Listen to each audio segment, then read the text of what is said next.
नमस्कार दोस्तों, हमें आई यार। तो निफ्टी का आज जो एक क्लोजिंग आया है 15,435 का, ये दो तीन मायने में बहुत इम्पोर्टेंट है। एक तो ये हाईएस्ट एवर वीकली क्लोज है। जो प्रीवियस वीक का क्लोज था लास्ट फ्राइडे को 175, वो भी हाईएस्ट एवर वीकली क्लोज था। इसके पहले आप देखिए तो 163 का क्लोज दिया था 8 फरवरी को, जो वीक स्टार्ट हुआ था उसके एंड में। उसके बाद मई निकल गया, मतलब 2-3 महीना निकल गया इस टाइप का क्लोज आने में। सो ये हाईएस्ट एवर वीकली क्लोज था प्रीवियस फ्राइडे। फिर आज का again fresh highest ever weekly close है। एक चीज हो गया, ये हाईएस्ट एवर डेली क्लोज भी है 15,435। फिर फ्लैश हाई की अगर बात करें तो 469 का फ्लैश हाई, ये भी हाईएस्ट एवर है। इसके पहले जो फ्लैश हाई आया था वो आया था 431। तो उसके ऊपर मामूली भले ही 4-5 पॉइंट, लेकिन क्लोज दिया है। सिंबॉलिकली कह लीजिए या जो भी कह लीजिए, क्लोज तो दिया है। तो प्राइस एक्शन जो एनालिसिस होता है उसके हिसाब से ये बहुत ही ज़्यादा स्ट्रांग हिसाब किताब पूरा बन गया है निफ्टी का।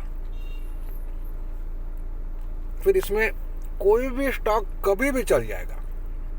आप स्टॉक में कुछ पिक एंड चूज कर ही नहीं सकते। जैसे आज रिलायंस देख लीजिए, 6% ही चल गया, क्योंकि जेफरीज का एक नोट आया है जिसमें उन्होंने 2,500 का टारगेट दे दिया है। और बहुत से जो पेट केम वगैरह में अच्छा इन लोग का काम होगा, और 50% अपसाइड का बात कर लिया है। 6% अकेला रिलायंस, जबकि आज देखिए 1.5% ICICI बैंक डाउन है। ये बैंक निफ्टी का बहुत इंपॉर्टेंट पैरामीटर है, और बैंक निफ्टी बड़े मुश्किल से ग्रीन में बंद दे पाया है। तो कौन सा स्टॉक कब चलेगा और कौन सा स्टॉक आज डाउन है, जैसा TCS क्यों डाउन है, ये आपका बजाज फिनसर्व क्यों डाउन है, एक्सिस बैंक, SBI, ये जो टॉप 12-16 स्टॉक की बात हो रही है, उसके पीछे रीज़न ढूंढना इम्पॉसिबल है। इसलिए हम लोग को इंडेक्स पे फोकस करना है, वो भी निफ्टी। क्योंकि कभी IT चलेगा, कभी बैंक चलेगा, कभी नॉन IT नॉन बैंक चलेगा। मतलब HDFC लिमिटेड चल जाएगा, जैसा कल HDFC लिमिटेड डे लो था, 3% डाउन था। आज अगर देखें तो थोड़ा सा ग्रीन में बंद दिया है, ये देखिए 1.2%। तो बैंक चलेंगे, कभी IT चलेंगे, इसलिए we should focus on Nifty only. तो निफ्टी का बहुत ही शानदार अनबिलीवेबल टाइप का क्लोज आया है। सो जो भी डिप आता है इसको बाय ही करना है। क्लोजिंग बेसिस पे ऐसा ऑल टाइम हाई लेवल पे भी आप लेके जा सकते हो, लेकिन आपको अगर डिप आता है तो उसमें एवरेज आप कर सकते हो, वो हिम्मत आप कर सकते हो। जैसा आज देखिए, कल हम लोगों ने 383 का अपर लेवल दिया था, नीचे का 269, कोई एक टूटना जरूरी है। तो आज तो ओपन ही हो गया 421 पे। बाद में जो डिप आया है 394 का फ्लैश लो डिप आया है, जो हम लोग का 383 जो लेवल है 15,383 उसके ऊपर ही है। तो ये एक डिप था, वो बाय करने जैसा डिप था। इंट्राडे की बात हो रही है, तो ये चीज़ पे आप ध्यान रखिए। फिर हम लोग प्राइस एक्शन के इम्पोर्टेंट पैरामीटर PCR पे आते हैं।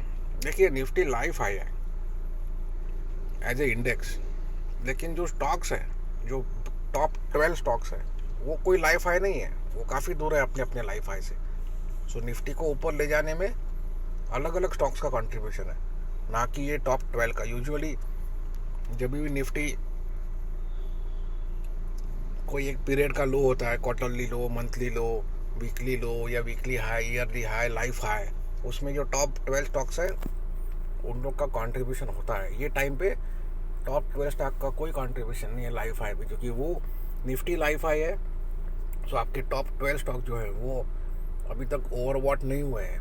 इसका मतलब टॉप 12 स्टॉक्स में अभी भी स्कोप है। और निफ्टी की अगर बात करें, ये PCR है, इतना निफ्टी आज चल गया है, लाइफ हाई पे है, 6% रिलायंस चल गया है। और पीसीआर आप देखिए 3 जून एक्सपायरी का है। बैंक निफ्टी तो एक्चुअली कम हुआ है, मतलब लोगों ने जो बैंक निफ्टी आज नहीं चला तो काफ़ी लोगों ने उसमें शॉर्टिंग क्रिएट किया है बोलिए, या लॉन्ग्स अपने अनवाइंड कर दिए हैं। तो ये put writing versus call writing उसका रेशो है, पुट कॉल रेशो, ये तो कम हुआ है। तो अभी तो ये निफ्टी आईटी ट्रेड ही नहीं होता है, इसलिए उसका पीसीआर का कोई फिगर ही नहीं है इधर। सो ये दो इम्पोर्टेंट है सेक्टर्स, बैंकिंग और आईटी, जो निफ्टी चलाते हैं। उसके अलावा लार्सन हो गया, HUL, भारतीय एयरटेल, रिलायंस, HDFC लिमिटेड, ये ना बैंकिंग में आते हैं ना आईटी में आते हैं। तो ये एक इम्पोर्टेंट स्टॉक्स है जो निफ्टी चलाते हैं। सो बजाज फिनसर्व के बारे में आप कह सकते हैं कि भाई वो लाइफ हाई टच हो गया है, लेकिन वो छोटा स्टॉक है मार्केट कैप के हिसाब से compare to these Reliance and HDFCs। तो ये तो काफ़ी दूर है इन लोग लाइफ हाई से। और निफ्टी अभी भी ओवरबॉट नहीं है। अगर 15,000 के पास 15,000 जो आज का क्लोज आया है 435 का, वो हिसाब से तो ये काफ़ी ओवरबॉट हो जाना चाहिए था। पीसीआर 1.3, 1.4, 1.5 तक चले जाना चाहिए था। बैंक निफ्टी का पीसीआर यस्टरडे इतना चलने के बाद भी 0.85 ही है, जो 1.1, 1.2 तक इसका हो, या 1.1, 1.15 तक टॉलरेंस होता है। तो इसका मतलब इसमें और अपसाइड बाकी है। तो ये तो 16,000 भी हो जाएगा निफ्टी।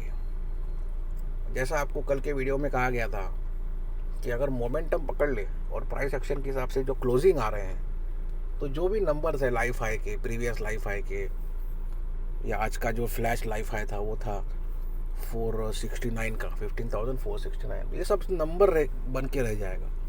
तड़ातड़ जो है ये नंबर उड़ते जाएंगे जैसा जैसा मार्केट आगे बढ़ता है, मंडे, ट्यूसडे, वीक के ऊपर वीक, वीक के ऊपर वीक। सो अभी भी निफ्टी ओवरबॉट नहीं है, आप सोच लीजिए, काफ़ी टाइम है इसको ओवरबॉट होने में। रिलायंस का हम लोग चेक करते हैं, जो आज इतना चल गया है। इसका मंथली एक्सक्यूज में, इसका मंथली कॉन्ट्रैक्ट होता है, ये देखिए 0.5। तो स्टॉक्स के अंदर 0.8, 0.9 को ओवरबॉट समझा जाता है और 0.3 के आसपास ओवरसोल्ड समझा जाता है। इसका अलग बैंड होता है 0.3 से 0.885 तक, और निफ्टी इंडेक्स का 0.8 के नीचे ओवरसोल्ड, 1.3 के ऊपर ओवरबॉट। तो ये तो ओवरबॉट होने के लिए इसमें तो अभी भी बहुत चलना बाकी है रिलायंस। तो ये तो और चल जाएगा 15-20% यहाँ से, जो हिसाब से चल रहा है हिसाब किताब। सो प्राइस एक्शन की अगर बात करें, सिर्फ और सिर्फ प्राइस एक्शन, उसके अलावा कोई इवेंट हो जाता है, कोई अपडेट आ जाता है बड़ा, वो अलग बात हो गई। लेकिन अगर आपको सिर्फ प्राइस एक्शन के हिसाब से काम करना है, जो मेरे हिसाब से अकेला चीज़ काम कर रहा है। ग्लोबल पैरामीटर्स भी जो है अभी धोखा दे रहे हैं। धोखा कैसे दे रहा है मैं आपको बताता हूँ। जैसे ग्लोबल पैरामीटर्स की अगर बात करें तो आपका कॉपर देखिए, कल 3% अप था, आज थोड़ा सा रेड है। डॉलर इंडेक्स जो है वो थोड़ा थोड़ा स्ट्रेंथ दिखा रहा है, लेकिन 90 के ऊपर बड़ा मुश्किल से होल्ड कर पा रहा है। इसको अच्छा खासा चलना ज़रूरी है, 91, 92 होना ज़रूरी है, उसके बाद मोमेंटम पकड़ना ज़रूरी है। फिर बॉन्ड यील्ड जो है ये आज सुबह काफ़ी स्ट्रांग थे, अभी वापस से कचरा हो गया है। तो इसका 1.77 का हाई है, उसके जैसा नज़दीक आता है 1.62, 63, 64 आता है, इसमें सेल ऑफ आ जाता है। तो ग्लोबल पैरामीटर्स भी देखने, ये सब जो एक हम लोग के प्राइस एक्शन थ्योरी का एक पार्ट था, वो सब नज़रअंदाज हो रहा है। और अगर निफ्टी फ्यूचर्स की बात करें तो देखिए 500 मार दिया है ये, 15,500। तो ये SGX के हिसाब से ये हाई है, लाइफ हाई है, 511 का लाइफ हाई है। और डाउ जो है वो आज इनका इन्फ्लेशन का डेटा आया है US में,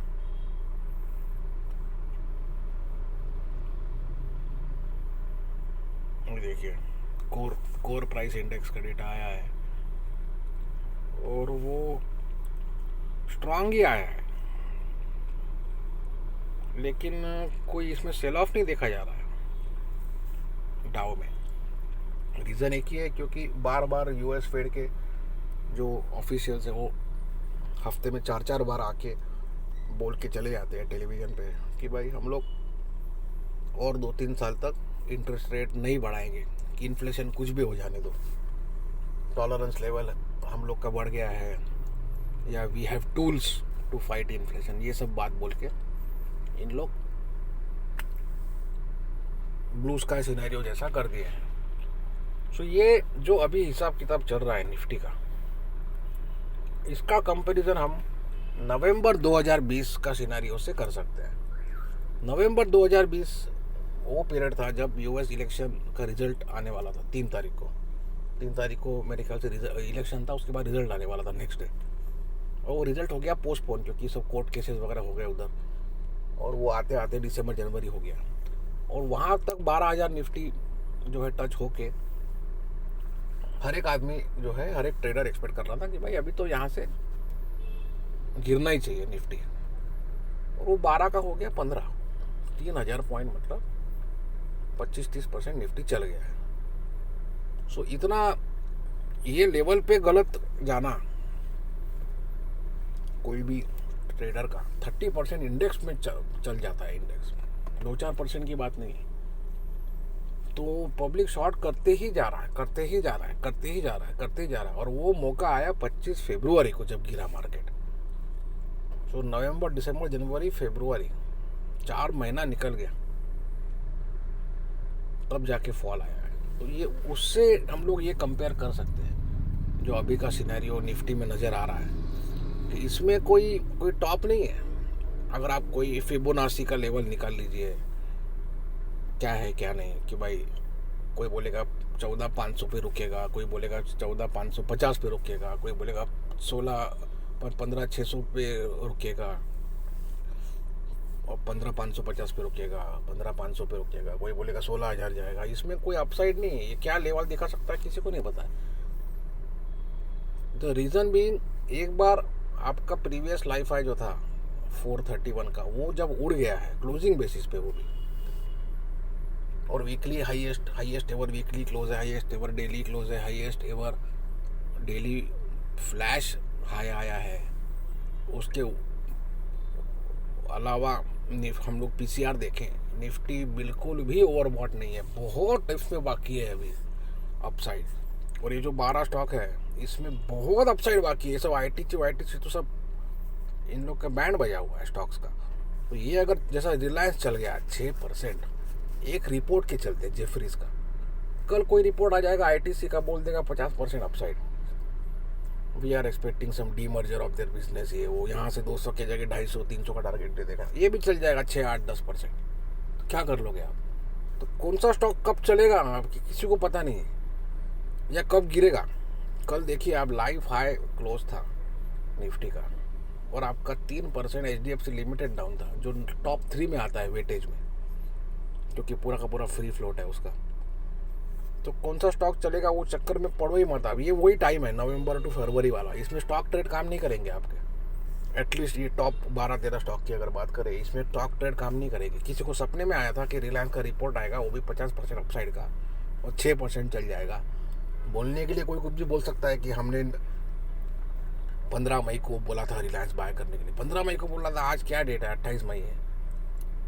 तो कब तक आदमी होल्ड करेगा? आपके सब जो है ये ख़त्म हो गए, एक्सपायरी ख़त्म हो गया मंथली मई का, अभी जून एक्सपायरी चालू हो गया, तो वो ट्रेड सब फेल हो गए। तो आज जो पहला दिन था जून एक्सपायरी का, उसमें ही रिलायंस चल गया है। तो कोई अगर बोला था कि मई में रिलायंस चलेगा, वो तो मीनिंगलेस हो गया है बात, क्योंकि वो तो ट्रेड ही ख़त्म हो गया मई के एंड में। सो ये मैनिपुलेशन की सब हदें जो है ये पार हो चुकी है। तो ये 12 स्टॉक में कौन क्या कब चलेगा किसी को पता नहीं है। तो आप निफ्टी में बने रहिए, उसमें भी बैंक चलेगा, कभी आईटी चलेगा, कभी ये रिलायंस चलेगा जो नॉन बैंक नॉन आईटी है, एचडीएफसी लिमिटेड, लार्सन, कब क्या चलेगा, आईटीसी, किसी को पता नहीं। सो हम लोग अगर निफ्टी पे फोकस करें तो हर एक डिप आपको बाय करना है। तो इसके भी मैं जैसा कल आपको लेवल दिया था 269 और 383 का, तो इसका आपको मैं मंडे का के लिए लेवल दे देता हूँ। जैसा अभी ये देखिए कल का जो हाई था 383 384 का, तो इसको आप जो है नीचे का लेवल पकड़ लीजिए, और ऊपर का लेवल जो है वो आज का है 469। तो 469 और 383 384 का ये एक बैंड बन गया है। 383 के पास आता है, आपको बाय करना है सीधा निफ्टी डिप, और 469 के ऊपर चले जाता है 15 मिनट क्लोजिंग बेसिस पे, वहाँ पे भी आप बाय कर सकते हो, ताकि जबकि कितना भी महंगा आपको कॉल ऑप्शन मिले। आज भी वैसे ही हुआ है, 383 हम लोग का अपर लेवल था, उसके ऊपर ही ओपन हुआ है, लेकिन डीप आके 490 के पास डीप आया है, और देखिए क्या उसके बाद भागा है निफ्टी ऑलमोस्ट वहाँ से 80 पॉइंट। भले कॉल में ज़्यादा पैसा नहीं मिला रहेगा, लेकिन कम से कम ट्रेड गलत तो नहीं जा रहा है, विच इज़ इम्पोर्टेंट। तो मंडे के लिए ये आप ध्यान में रखिए, 15,469 और 15,384 ये आपका बैंड है, और आपको बाय ऑन डिक्लाइन ही करना है, क्योंकि कोई इधर स्कोप ही नहीं है मार्केट गिरने का, क्योंकि निफ्टी ओवरबॉट है ही नहीं, ना कि 12 स्टॉक ओवरबॉट है, और वो पार्टिसिपेट भी नहीं किए ये निफ्टी के स्पाइक में। सो अगर निफ्टी को और ऊपर जाना है तो ये 12 स्टॉक तो रेडी ही बैठे हुए हैं। जो रिलायंस ने आज दिखा दिया वो क्या कर सकता है, तो कल आईटीसी भी चल सकता है, कल कोई भी स्टॉक चल सकता है, कल आईसीआईसीआई बैंक चल सकता है 6%, क्या कर लेंगे आप। सो निफ्टी में बाय ऑन डिक्लाइन है, और 269 के नीचे ही आपको पूरे लॉन्ग्स अनवाइंड कर देना है, और वहाँ से फ्रेश शॉर्टिंग आपको स्टार्ट करना है, प्रोवाइडेड वो डे एंड का क्लोज हो 269 के नीचे, एंड ऑफ द डे 3:15 का जो रेट होता है यूजुअली वही उसी का सेटलमेंट आता है लास्ट 15 मिनट में। तो 269 के नीचे स्टॉप लॉस है, और 383 और 469 ये आपका बैंड है, इसमें आपको निफ्टी ऑब्जर्व करना है। 383 तक बाय ऑन डिक्लाइन है, और 469 के ऊपर तो ज़बरदस्त मोमेंटम पकड़ लेगा, इसका कोई अपसाइड नहीं है। आपको जब तक कि निफ्टी ओवरबॉट नहीं होता है, या कोई 12 में से एक स्टॉक या 2 स्टॉक ओवरबॉट नहीं होते, आपको सवाल ही नहीं पैदा होता है निफ्टी गिरने का। तो ये आप ध्यान में रखिए। Thank you very much.